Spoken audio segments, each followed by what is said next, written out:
মুসলমানের দুরবস্থা শুধু আল্লাহর হুকুমের উপরে না চলার কারণে, নবীর আদর্শকে না মানার কারণে, আল্লাহর হুকুমের উপরে না চলার কারণে। আল্লাহ তো সুযোগ দিয়েছিলেন। আল্লাহ জানেন এই উম্মত 100% আল্লাহর হুকুমের উপরে চলতে পারবে না। এটা মানুষের জন্য পসিবল না। পসিবল বলতে আবার কেউ আবার লেখালেখি শুরু করতে পারে। 100% আল্লাহ যেরকম চায় এরকম চলা মখলুকের পক্ষে সম্ভব। তাইলে আল্লাহ রসুল কেন বলতেন মা আবাদনা হাক্কা ইবাদাতি, আপনার শান অনুযায়ী করা সম্ভব না। আল্লাহ তো বেশি চান নাই। আমি যদি দু একটা উদাহরণ দেখাই, রমজান মাস কয়েকদিন করে দিল, কয়েকদিন, হ্যাঁ, 1 মাস কিছু দিন, ঠিক না? হ্যাঁ, আচ্ছা, রমজানের কয় মাসের ইবাদত ছিল? 1 মাসে কয় মাসের ইবাদত বলেন না? 1 মাস ইবাদত করলে কয় মাসের ইবাদত গণ্য করা হতো? 1 মাসের ইবাদতকে 70 মাসের ইবাদত গণ্য করা হতো। কেননা খরচ 70 গুণ বাড়ায় দিয়েছিলেন। কত গুণ? 1 মাসে খরচ আদায় করে আমি বলতে পারতাম যে অ্যাডভান্স 70 মাসের খরচ আদায় করে কিন্তু ট্যাবলেট খায় ঘুমাইতেছি, 70 মাস পরে উঠা আবার করব। কি যুক্তিসঙ্গত ছিল না অযুক্তি ছিল? মনে বোঝেন না আপনারা? শুধু একমত হবে না মনে হয়। যুক্তিসঙ্গত ছিল না, ছিল না? হ্যাঁ, আর যদি বলে অতীতে আমি পড়ি নাই, তাহলে পিছনে 70 মাসের ফরজের ঘাটতি পূরণ করা সম্ভব ছিল, ঠিক না? হ্যাঁ, যুক্তিসঙ্গত তো। কিন্তু কয়জন রমজানে নামাজ পড়ছে বলে এখানে যারা দাঁড়ায় আছে, এখানে যারা দাঁড়ায় আছে এরা বলো যে কয়জন রমজানে 100 ভাগে 100 ভাগ নামাজ পড়ছে? বলো এখানে যারা দাঁড়ায় আছে, বসা আছে, কি এই এলাকা 100 ভাগ নামাজ পড়ছে? কয় ভাগ? ছাত্ররা কয়জন পড়ছে?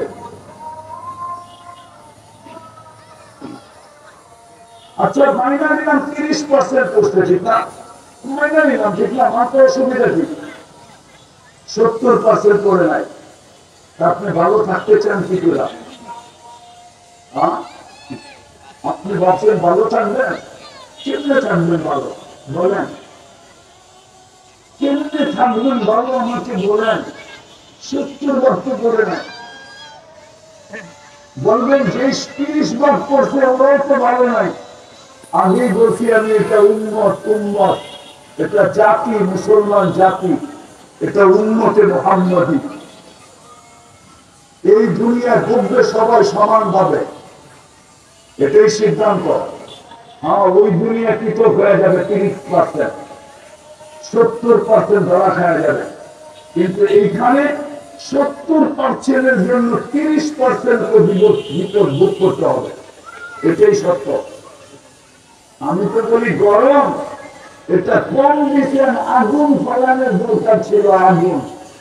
আর লেখা দেওয়া দরকার ছিল চিঠিতে, আগুনের সাথে চিঠি আসা দরকার ছিল যে রমজান মাসে অ্যাডভান্স 70 মাসের ইবাদত করে রাখার সুযোগ ছিল। কিন্তু তোমরা 30% কষ্ট, 70% করো নাই।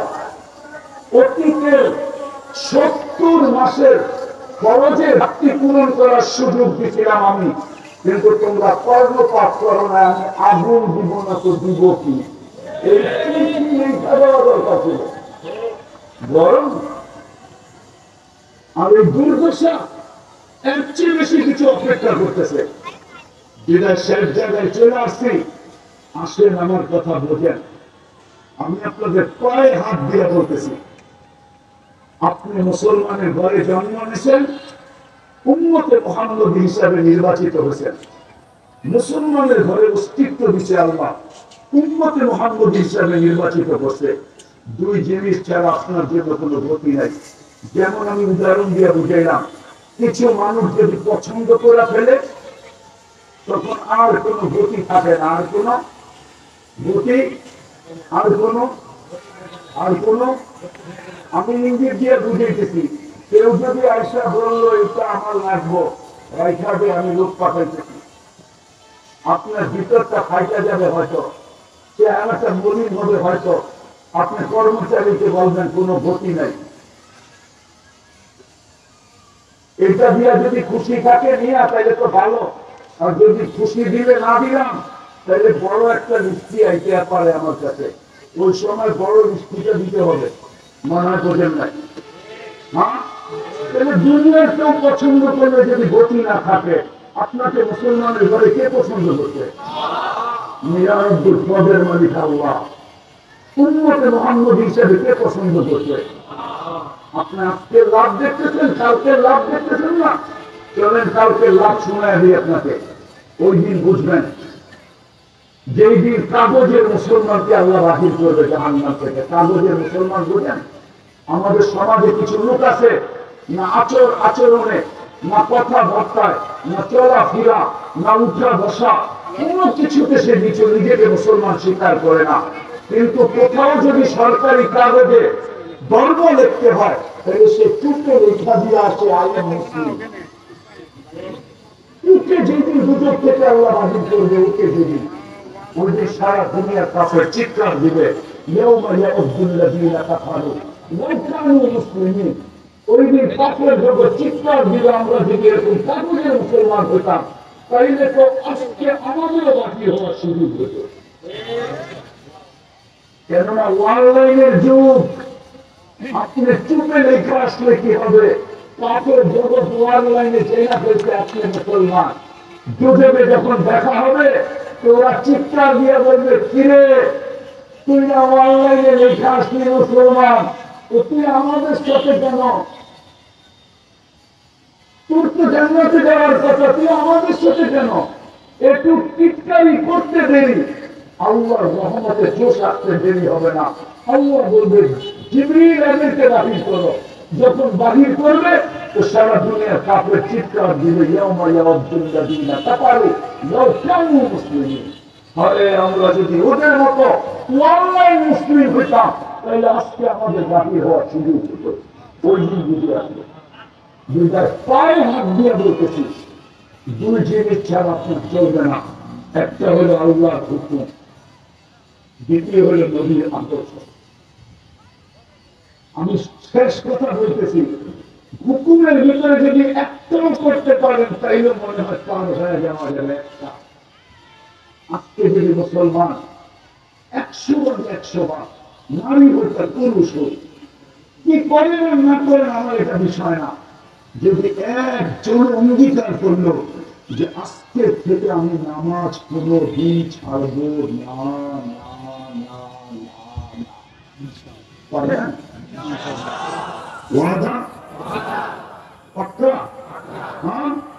যদি এতটুকু আজকে মুসলমান করে দেখাইতে পারে নামাজ, আমি আপনাদেরকে লেখা দিতে পারি অসংখ্যায়। আজকে যদি 100% মুসলমান 5 ওয়াক্ত নামাজ করে আল্লাহকে দেখাইতে পারে, তাহলে কালকে সকালে সূর্যের রং ভিন্ন হবে, দুনিয়ার পদ্মিয়া রাত পরিবর্তন হবে, মুসলমানদের বিজয়ের পালা শুরু হবে। আমি ওলামাদেরকে বলতেছি, আপনাদের কেন, ইচ্ছা করলে আমার থেকে নাম্বার নিতে পারে। 99-তে সর্বপ্রথম আমি বিদেশ সফর করছি, দুবাই আর সৌদি আরব আমার সফর চলতেছিল, তাবলিগি সফর। ওই সময় আমার সাথে পরিচিত, আজও পরিচয় আছে, ফিলিস্তিনের এক আলেম, বড় বিজ্ঞ আলেম, অনেক কিতাব লেখছেন সে, তার নাম হল ইয়াসের শাহবান। সে থাকে দুধে, যেখানে ঈসা আলাইহিস সালাম দাজ্জালকে কতল করবে। তো সে 89-তে আমাকে বলতেছিল, সফরকালীন প্রথম পরিচয়, যে আমার প্রতিবেশী এক ইহুদি আলেম আমাকে জিজ্ঞাসা করতে যে তোমাদের জুমা আর ফজরের মুসল্লি কিরকম হয়। আমি তর্কে না জড়ায় আমি তাকে বলে দিছি যে জুমার তুলনায় ফজরে আমাদের কোনো মুসল্লি হয় না। সত্য তো হয় জুমার তুলনায়। তো সে বলছে তাইলে আমরা নিরাপদ। আমি তাকে জিজ্ঞাসা করছি এটার অর্থ কি? বলছে আমাদের কিতাবে লেখা আছে যেই দিন মুসলমানদের জুমার জামাত আর ফজরের জামাত সমান হবে ওই দিন থেকে মুসলমানদের বিজয়ের পালা শুরু হবে। এর আগে যতই চিৎকার বিজয়ের পালা শুরু হবে না না না না না। আমরা যদিও আমাদের কোরআনের কথা না মানি, ওরা কিন্তু ওদের কিতাবের কথা অক্ষরে অক্ষরে মানে। ওরাই তো বিশ্বাস করে, কিন্তু আমরা বিশ্বাস করি না। এই জন্য আজকে যদি প্রত্যেক মুসলমান, বিশেষ করে এইখানে যারা দাঁড়ায় আছে, এই মজলিসে আছে, পায়ে হাত দিয়ে বলবে, নিজেও পড়ে, গলারা দেখো বলেন, পড়ে দেখেন, পড়ে দেখেন, মনের থেকে একাগ্র চিত্তে পড়ে দেখেন নামাজে কি রাখা আছে। এই জন্যই বললাম আল্লাহর একটা হুকুমও যদি আজকে মুসলমান 100% পালন করে, শুধু 5 ওয়াক্ত নামাজ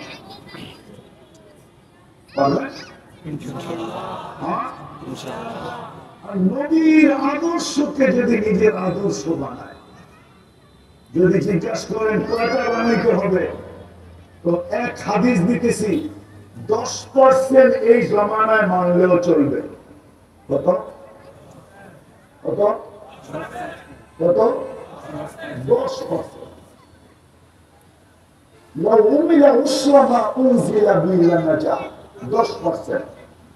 যদি বলবেন এটাও কষ্ট হয়ে যায়, আল্লাহ রাসূল আমাদের জন্য সহজ করছেন, এক সময় আসবে একটা সুন্নতকে যদি ইমানের সাথে সঙ্গী বাড়াও, সঙ্গী আদর্শকে সঙ্গী বাড়াও, তাহলে এক সুন্নতের বিপরীতে তোমাকে 100 শহীদের মালা পরানো।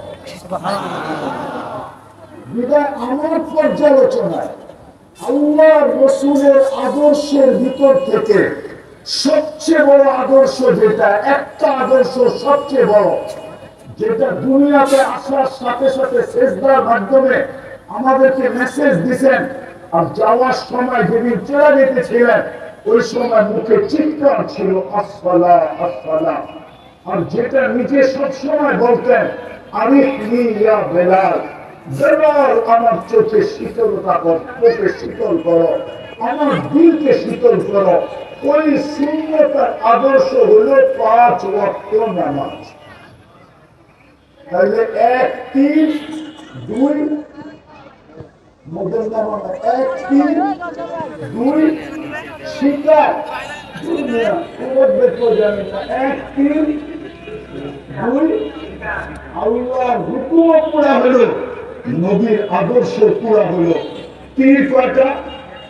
কি কি কি বলেন? ওয়াদা পাক্কা, কোন অবস্থায় ছাড়বো না ইনশাআল্লাহ। আল্লাহ কবুল করো। নামান আর একটা কথাই শেষ। দ্বিতীয় আরেকটা জিনিস, যদি আমার সম্পর্ক হক্কানি আলেম ওলামা আল্লাহ ওয়ালাদের সাথে হয়, তাহলে এর চেয়ে বড় কোন সৌভাগ্য আর হবে না। তার সাথে হক্কানি আলেম ওলামা আল্লাহ ওয়ালাদের সাথে যদি আমার কি হয় সম্পর্ক, এর চেয়ে বড় সৌভাগ্য কিছু হবে না। পারবেন এদের সাথে সম্পর্ক? শুধু সৌভাগ্য শব্দটা লেখা রাখেন, ইনশাআল্লাহ একদিন আপনি সচক্ষে সৌভাগ্যটা পাইবেন। এটা খোলার সময় নাই, নাহলে খোলা দিতাম লম্বা হয়ে যাবে। যে সৌভাগ্যটা কি, শুধু সৌভাগ্য শব্দটা লেখা রাখেন, যে আপনার কতটুকু সৌভাগ্য হবে এদের সাথে সম্পর্ক রাখার কারণে। শুধু সম্পর্ক রাখেন। আরেকটা কথা মনে রাখেন, সুরত চলে তাতে কিছু আসে যায় না, কিন্তু আপনি বসা দেন না কখনো হক্কানি আলেম ওলামাদের উপরে কি আঙ্গুল উঠেন। উঠেন না, কেউ উঠে, কিন্তু আমি উঠাবো না। হ্যাঁ, বাংলা একটা প্রবাদ বাক্য আছে, মানে ছন্দ, সবাই বলে বলুক কিন্তু আমি বলবো না। পুরাটা বললাম না আর কি, আমার তো অভ্যাস নাই এগুলা, শুধু ছন্দ দিয়ে বুঝাইলাম। সবাই বলে বলুক কিন্তু আমি আমি আমি বলবো না। যদিও স্রোত ওলামাদের দিকে আঙুল উঠানে, কিন্তু আপনি নিজের মনকে বুঝান যে আমি কোনোদিন উঠাবো না। কেন আমি সৌভাগ্যকে হাতছাড়া করতে চাই না। কি সৌভাগ্যকে হাতছাড়া করতে চাই না।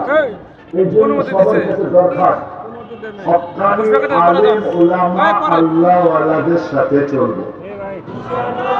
হক্কা ছেলেরা আপনাদের কাছে গেছে, যদিও আমি বলি না, যতটুকু পারেন মাদ্রাসাকে সহযোগিতা করেন, যতটুকু সাধ্য হয়। 1 টাকা করলে 1 টাকা দেন,